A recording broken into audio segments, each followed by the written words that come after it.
世界のジャパンチャンネルへようこそ。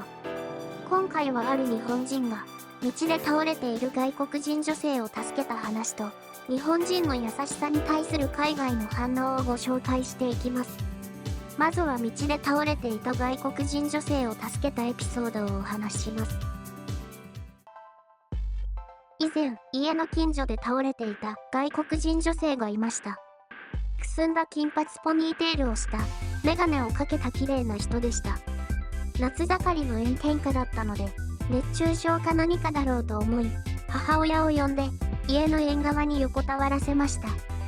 頭を冷やして服を緩めてってしている母親を見ながら、どこの人だろうね、と話していたら、彼女が目を覚ましました。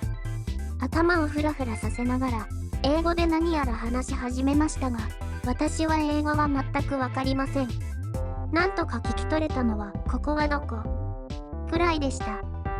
幸い母親が英語を話せたので説明したら、母親の手を握って、その外国人は感謝をしながら泣いていました。話を聞いてみると、どうやらニュージーランドから来た留学生らしく、ある神社を見に来たらしいけれど、道に迷ってしまい、体力が尽きてしまったんだとか。神社の名前を言われて調べてみると、私の家から5キロくらい離れた場所にあることが分かりました。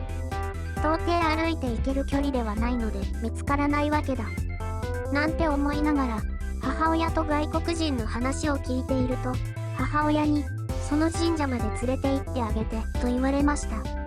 私は家の軽自動車を出して、外国人を助手席に案内しました。身長は私と大して変わらないのに、足が長いからか狭そうにしているのを見て、日本人と欧米人の体格の差を感じましたね。綺麗な目と綺麗な髪、そして長い足がとても羨ましかったです。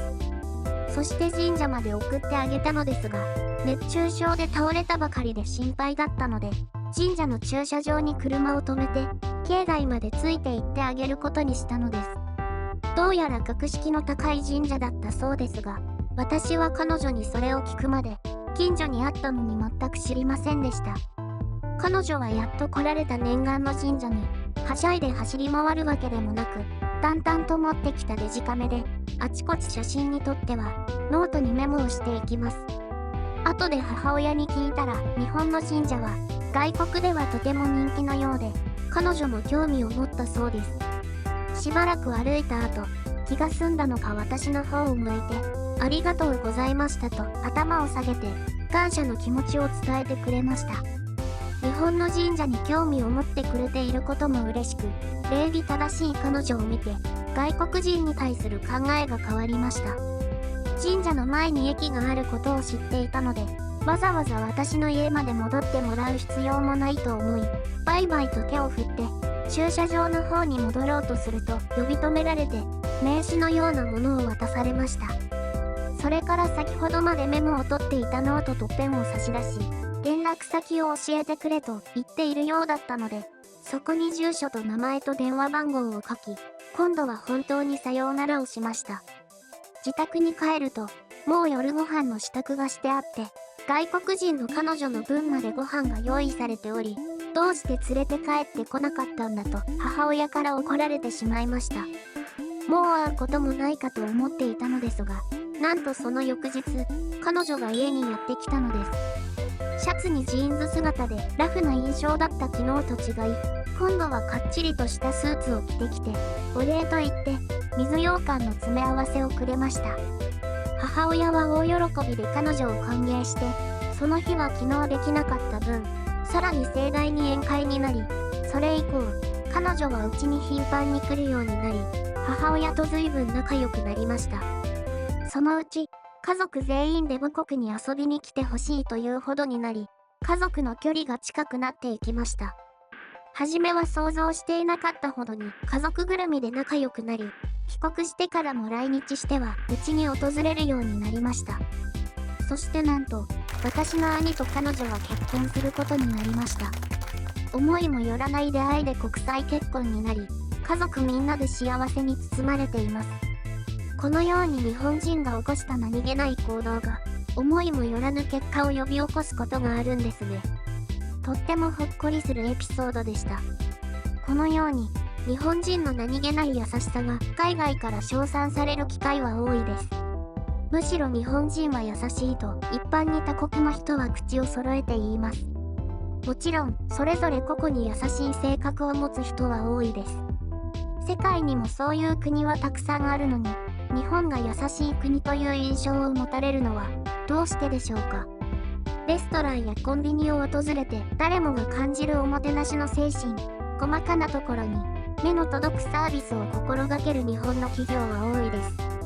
どんなに混み合っていてもルールを守る精神、嫌でもルールなら守るのが秩序と考えるのが日本のマナーなのです。さらに仮にどこかで財布を落としてしまっても交番へ届けてくれる人がいます。誤ってなくしてしまったものが見つかる可能性があるなんて、こんな状況は日本でしかありえないと言われています。治安が良く、礼儀正しく、丁寧な日本人の対応や習慣に触れると、優しい国である印象は確かに持たれるでしょう。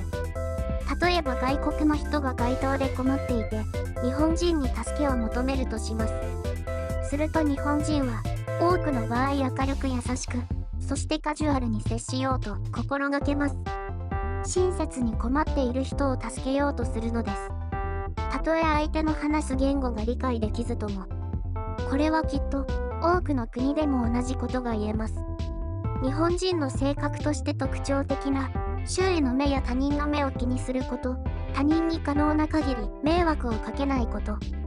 特に後者は、人としてあるべき素晴らしい姿で、これが当たり前のこととして教育を受け、一人一人が心得る機会を得られる日本は幸せな国でしょう。ただ、他に迷惑をかけないように、人によく見られたい日本人は、奇妙な習慣を生み出しました。それが建前です。優しさがゆえに、思ってもないことを話し相手に口走ることで、よく見られようとする性質のことです。